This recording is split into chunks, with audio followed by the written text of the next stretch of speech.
काम किया तभी तो 2014 में आया, 2017 में आया, 2019 में आया। बिहार में हम लोग आ रहे हैं, हर प्रदेश हम लोग जीतते हैं, जनता आशीर्वाद देती है।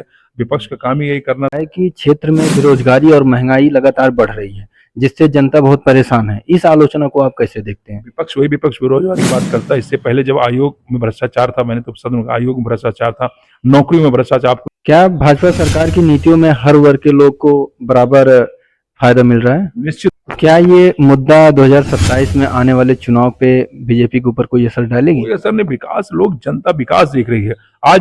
नमस्कार, मैं राजीव तिवारी, आप देख रहे हैं नई सोच नई ऊर्जा।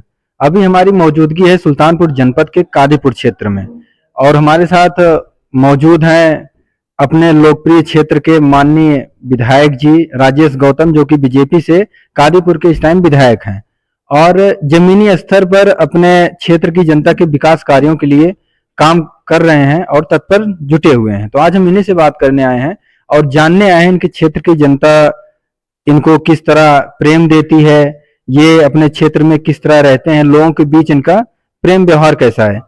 तो नमस्कार। और आप थोड़ा सा अपने बारे में बताते हुए थोड़ा सा आप ये बताइए कि आपको राजनीति में कितना टाइम हुआ? देखिए, सही मायने में आज की राजनीति दूसरे प्रवेश की राजनीति हो गई है और भारत देश लोकतांत्रिक देश है, डेमोक्रेटिक कंट्री, जहां पर लोग वोट दे करके अपने नेता, अपनी पार्टी को चुनते हैं, विचारधारा से जुड़ करके चुनते हैं। 2017 के पहले उत्तर प्रदेश की राजनीति जात के नाम पर, धर्म के नाम पर हुआ करती थी। आज़ादी के बाद लगातार कई वर्षों तक केंद्र में कांग्रेस रही, प्रदेशों में कांग्रेस रही और आज भी आपने देखा होगा 2014 में जब हमारे यशस्वी प्रधानमंत्री आदरणीय नरेंद्र मोदी जी केंद्र में आए और एक नारा उन्होंने दिया था, सबका साथ सबका विकास। और 2014 के बाद उत्तर प्रदेश में केंद्र की जितनी योजनाएं हुआ करती थी वो आकर के लखनऊ में रुक जाया करती थी। उस समय समाजवादी पार्टी की सरकार थी। 2017 में जो जातिवाद से लोग ऊब करके, गुंडागर्दी से लोग ऊब करके बीमारू राज्य की स्थिति में आते आते हमारा उत्तर प्रदेश थक गया था। उत्तर प्रदेश की जनता ने प्रचंड बहुमत देकर के उत्तर प्रदेश में आदरणीय योगी जी की सरकार 2017 में बनी। और जहां तक मेरा राजनीति में आने का है, मैंने अपनी पढ़ाई लखनऊ से सिटी मॉन्टेसी से किया, graduation post graduation Allahabad university से किया, फिर दिल्ली में सिविल की तैयारी 2 साल 3 साल रहा वहाँ रविंद्रम कोचिंग करके। उसके बाद लॉ की डिग्री मैंने लिया। उसके बाद चूंकि कादीपुर क्षेत्र से मेरे पिताजी 3 बार के जनप्रतिनिधि रह चुके हैं और राजनीति में अपने पिताजी को अपना आदर्श इसलिए मानता हूं कि कभी भी उन्होंने राजनीति में सेवा करते करते कभी भी उन्होंने जातिवाद की राजनीति की ही नहीं और उनका हमेशा मानना रहता था कि अगर जनता ने चुन करके भेजा आपको तो उसके विश्वास पे खरे उतरिए। और आज भारतीय जनता पार्टी जिस विचारधारा से चल रही है और मैंने उन्हीं को सीख करके, मैं खुद सीख करके मैंने कहा कि कम से कम कादीपुर की जनता ने जो 3 बार मेरे पिताजी स्वर्गीय जयराज गौतम को आशीर्वाद दिया था, अगर मुझको मौका मिला तो निश्चित तौर पर उनके नाम को आगे बढ़ाएं, उनके काम को आगे बढ़ाया जाएगा। 2017 में लोगों ने आशीर्वाद दिया, भारतीय जनता पार्टी ने आशीर्वाद देकर के मुझको टिकट दिया और 26,000 वोटों से जीता। जो मेरी सोच थी कि कादीपुर को एक नई पहचान मिले और यहाँ के लोगों के आशीर्वाद से, यशस्वी मुख्यमंत्री जी के आशीर्वाद से, सोचिए नवोदय विद्यालय जो मुख्यालय पे होता था, आज लोगों के आशीर्वाद से नवोदय विद्यालय बनकर के तैयार हो गया। 500 से 600 छात्र वहाँ पढ़ रहे हैं पाकड़पुर में। आपका पॉलिटेक्निक कॉलेज यशस्वी मुख्यमंत्री जी ने अपनी पहली बार की सरकार में 2017 में बनी घोषणा पॉलिटेक्निक कॉलेज बड़ौरा ख्वाजा मखनगर ब्लॉक में बनकर के तैयार, वहाँ छात्र पढ़ रहे हैं। बस अड्डा जर्जर स्थिति में कादीपुर था, वो बन करके तैयार हो गया। 3 बड़े पुल, चाहे वो आपका गुदरा का पुल हो, मलीपुर का पुल हो, उसके बाद आपका यहाँ दोस्तपुर भवन गंवा के पास, वहाँ पर कुछ बच्चे घटना में कुछ बच्चे खत्म हो गए, डूब करके खत्म हो गए थे। उसमें पूर्वांचल का माननीय मुख्यमंत्री जी दौरा करने आए तो मैंने एक चिट्ठी में लिख कर कि माननीय मुख्यमंत्री जी अगर यहाँ पर एक पुल बन जाता, आज वो पुल बन करके तैयार हो गया। तो मुझको लगता है जिस सोच से मैं आया था और आज की जो जनरेशन, नई जो पीढ़ी है, उसको भी मालूम है कि हम जिसको वोट दे रहे हैं, क्या वो जिस सोच से, जिस विचारधारा से जुड़ करके हमने व्यक्ति को चुना है, जिस सरकार को चुना है, वो सरकार सही माने में काम कर रही है कि नहीं कर रही है। और शायद यही कारण है कि चाहे हमारा किसान हो, चाहे हमारी मातृशक्ति महिलाएं हों, चाहे हमारे जो युवा साथी हों, जो भी लोग हैं। पर 2014 में केंद्र में सरकार भाजपा की बनी, 2017 में हमारे भाजपा की सरकार उत्तर प्रदेश में बनी, 2019 जब लोकसभा की चुनाव हुआ वहां पर प्रचंड की बहुमत की सरकार बनी, फिर 2022 में पुनः हमारी भाजपा की सरकार उत्तर प्रदेश में बनी।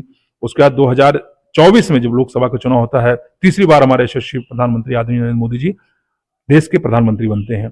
तो निश्चित तौर पर जनता के उस पर हम लोग खरे उतरे हैं, तभी केंद्र में प्रदेश में हमारी भारतीय जनता पार्टी की सरकार बन रही है। अभी हमने बात किया था कुछ टाइम पहले, आपके विपक्षी जो भगेलू राम जी हैं, उन्होंने बताया कि जो कादीपुर से दोस्तपुर का जो रोड जाता है, रास्ता जाता है, उसको मैंने ही बनवाया है। उसके बाद से वो रोड अभी तक झंझर हो चुकी है, अभी तक वो वैसे ही है। उस पे इस टाइम जो वर्तमान में जो विधायक हैं, उस पे उनका कोई कार्य नहीं हो रहा है। इस पे आप क्या कहेंगे? अब उनका विपक्ष का काम है, पहले जहां रहते थे वहां का बात करते थे, अब जहां रहते हैं उस सड़क की बात। उन्होंने क्या बनवाया? वो ये सड़क की स्थिति थी कि 2015 में जब इनके सरकार में टेंडर हुआ था और इसका बीसी होना है, मैंने खुद चीफ सेक्रेटरी से बात करके पीडब्ल्यूडी से, क्योंकि मुझे उनको ये भी बताना चाहिए कि और सड़कों की क्या स्थिति थी, चाहे कादीपुर से अखंड नगर की हो, वो भारतीय जनता पार्टी की सरकार में हुई। उसके बाद आपका सूरापुर से दोस्तपुर का भी जो 40 करोड़ के उससे पास हुआ टेंडर, उसका उसकी सड़क चौड़ीकरण होने वाला है। उसके बाद आप लेके अखंड नगर से नगरी रोड होकर बरामपुर, वो चौड़ीकरण हुआ है। उसके बाद अहरी फिरोजपुर सर के नसतपुर उनरखा तक जाती, वो चौड़ी पीएमजीएसवाई में हुआ है। उसके बाद करौंदी कला में आप चले जाइए, आप चाहे करौंदी कला से लेकर के रौनिया मोड़ तक, वो अभी कम से कम 27 करोड़ की लागत से बन गई है। उसके बाद आप बूढ़ापुर से लेकर चले जाइए कटगरपुरे चौहान से लेकर के शाहबुद्दीन पर, वो पीएमजीएसवाई में काम हुआ। उनको कहिए वो देखे ना जो काम, वो भी सुनिश्चित रूप से कहिए कि काम न देखे उनकी सरकारों में। उनसे ये भी पूछिए आप, मैं तो नाम नहीं लिया किसी का, लेकिन 2017 से पहले क्या स्थिति उत्तर प्रदेश कादीपुर की क्या स्थिति हुआ करती थी? थाने तहसील बेचे जाया करते थे और चंद नेता के लोग जो थाना भी उस थाने बैठ जाया करते थे। हर गांव में एक एक नेता हुआ करता था जो लोगों को लड़ाने का काम करता था, जो जातिवाद की राजनीति करता था, जो थाने और तहसील बैठ करके दलाली का काम करते थे। हमारी नकारात्मक सोच है ही नहीं हमारी पार्टी की। और अब तो कहते हैं जो हमारे यशस्वी प्रधानमंत्री जी ने कहा था, सबका साथ सबका विकास।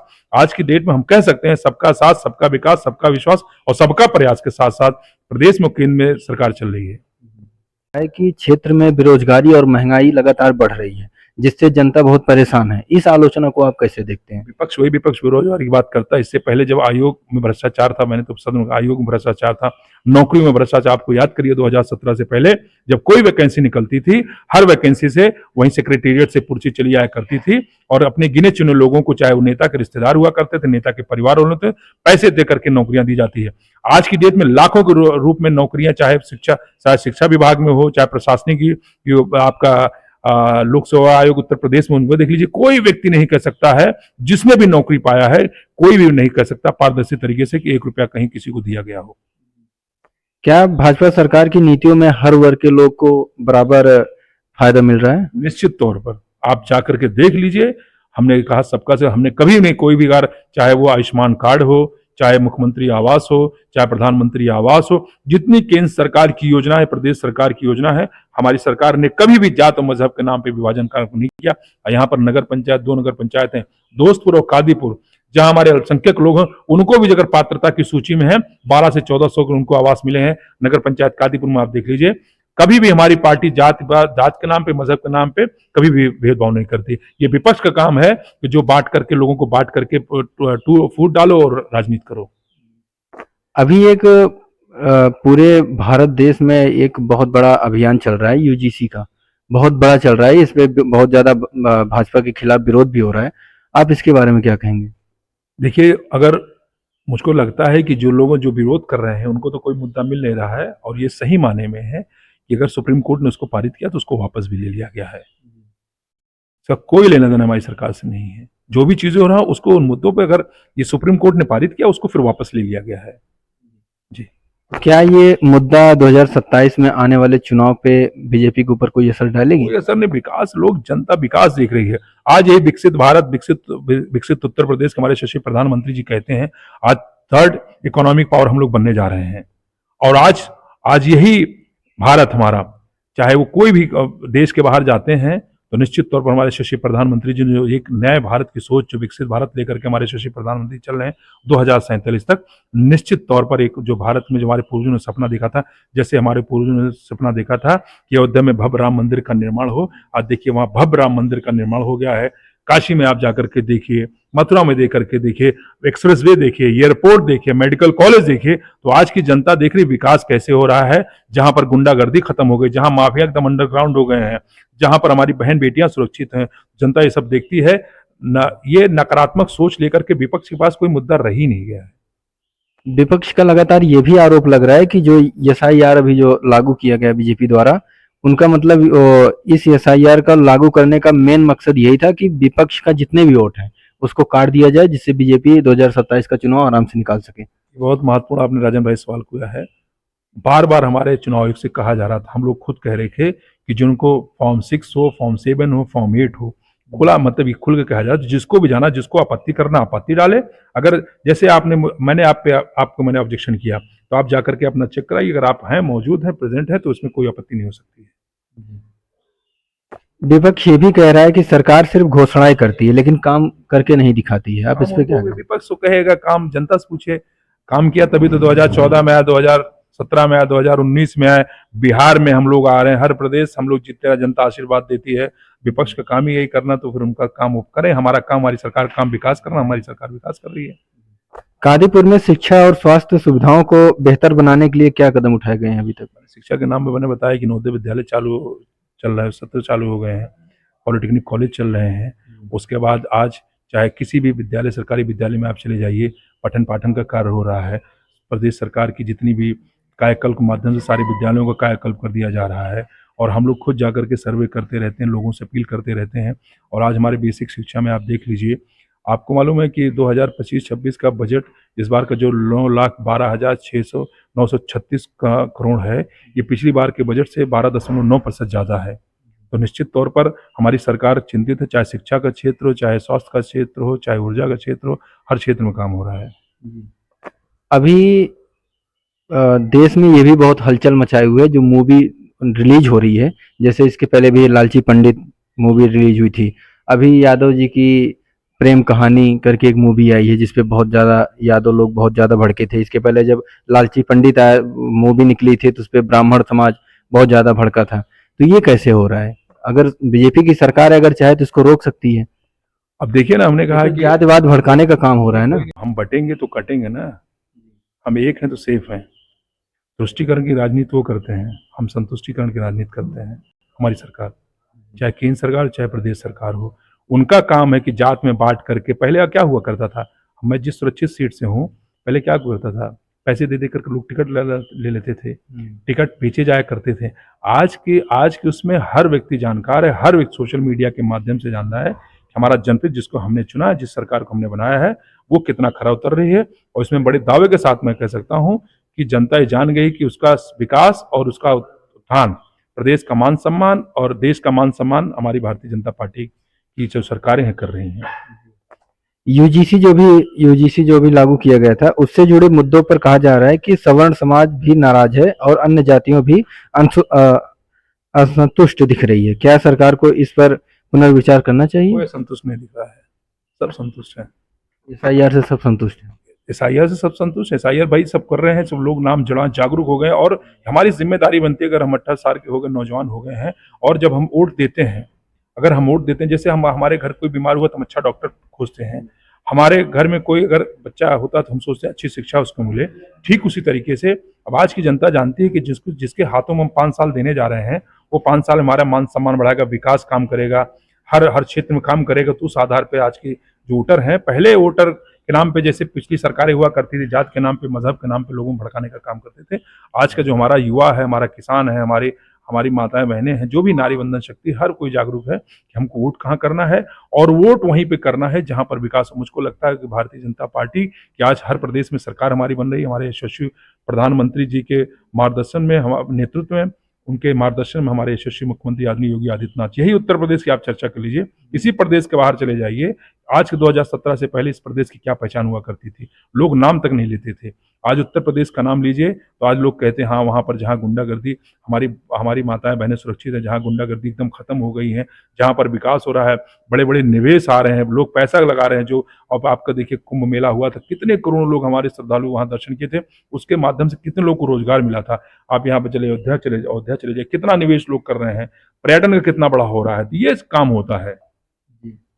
और ये भी देखने को मिल रहा है कि अमित शाह जी और आदित्यनाथ योगी जी दोनों प्रधानमंत्री की सीट पाने के चक्कर में खींचाताना चल रहा है दोनों। ऐसा कुछ नहीं, ये सब विपक्ष का कोई ऐसा कुछ नहीं है, ऐसा कुछ नहीं। तो खबरें ये भी आ रही है कि भारतीय जनता पार्टी जो है टिकट वितरण को लेकर बड़े पैमाने पर सर्वे करवा रही है, तो क्या इस बार टिकट में कुछ उलटफेर दिख सकता है? मैं एक छोटा सा भारतीय जनता पार्टी का कार्यकर्ता हूँ, ये हमारा नेतृत्व निर्णय लेता है। इसमें हम लोग जो हमारी पार्टी दिशा निर्देश देती है, काम करना है, लोगों के बीच में जानना है, लोगों के विकास के बारे में करना है, अपनी सरकार की नीतियों के बारे में बनाना है, वो क्या काम करना है, वो नेतृत्व का काम हम लोग का। हमारी पार्टी बहुत ही सकारात्मक और ही वो अनुशासन के साथ चलती है। तो क्या बीजेपी चाहती है कि युवा भी राजनीति में आए? निश्चित, आज आप देख लीजिए, हमारी पार्टी में युवा भी हैं। आप देख लीजिए, इस बार विधानसभा कई हमारे डॉक्टर्स हैं जो विधायक हैं, कई इंजीनियर्स हैं, कई मतलब प्रोफेशनल, कई बिजनेसमैन हैं। तो आज की डेट में मुझको लगता है कि हर पढ़ा लिखा अगर युवा हर क्षेत्र में जाएगा तो निश्चित तौर पर जागरूक रहेगा। और पहले के युवा राजनीति के नाम पर, लेकिन जब से हमारे यशस्वी प्रधानमंत्री जी, उसके बाद जो भारतीय जनता पार्टी की जो सोच की विचारधारा है, आज युवा भी चाह रहा है कि कम से कम अपनी सेवा, अगर हम IAS PCS कर रहे हैं, ठीक उसी तरीके से अपने आप को क्षेत्र में जा करके भौगोलिक स्थिति पढ़ करके कि क्षेत्र में क्या विकास किया जाता है। आज कई प्रधानों को देख लीजिए, कितने युवा प्रधान हैं, कितनी हमारी माताएं बहनें प्रधान चुन करके आए, बहुत अच्छा काम कर रही हैं। तो जैसा कि आपने देखा कि मैंने विधायक राजेश गौतम जी से जितने भी आपके सवाल थे, जितने भी आपके क्वेश्चन थे, मैंने वो सारे किया। उनका बहुत ही अच्छे रूप से इन्होंने उसका जवाब दिया है। और अभी भी ये बताया जा रहा है कि बीजेपी में जो टिकट का जो भी बात चल रही है, उसका भी इनको ज्यादा जानकारी नहीं है, क्योंकि वो इनका कार्य से बाहर आता है। वो जो इनके राष्ट्रीय अध्यक्ष जी होंगे, उनके ही बीच में आएगा, वो इनके बीच में नहीं है वो, इसलिए इनको पता नहीं है कि टिकट वितरण में क्या क्या हो सकता है। मैं राजीव तिवारी, आप देख रहे हैं नई सोच नई ऊर्जा। फिर मिलेंगे किसी अन्य शख्स के साथ, तब तक के लिए जय हिंद।